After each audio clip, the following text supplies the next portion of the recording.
Who on earth said that this world would be easy? Especially when you live in the world, when you see broken homes, disunity, selfishness, the misuse of sex, and so on.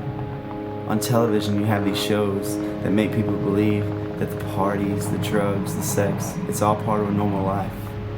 And all it's doing is corrupting our homes, and it all comes back to the family and marriage. The divorce rate now is higher than ever before.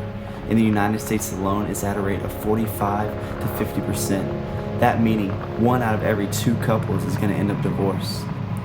Marriage is a representation of Christ in the church. That's why Satan attacks it so hard. He believes that if he can tear it apart, then he can tear the church apart. But we have a counter for that. Genesis 50:20. What our enemy means for evil, God will turn around and use for good. So that being so, why do we sit by and allow the divorce to take over our world? It's so easy for someone who thinks that they just find fault with their counterpart to just say, I'm through.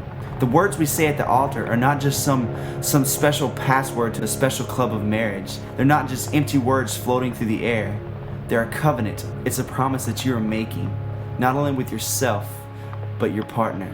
And not only with your partner, but the one who created you. It's a covenant you're making with God.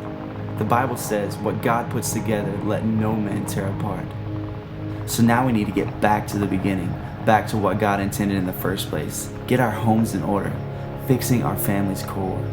God did not want man alone, but to have a support, a helper, and both of them serving the one true reason they were created in the first place. Both loving God more than one another and letting God teach them how to love. Then this destructive pattern and this moral degradation will have to come to a complete stop. So why don't we start this fight? Let's go back to the basics. Let's make a difference. Even if we seem like only grasshoppers in the sight of this giant, through Christ we are well able to overcome this.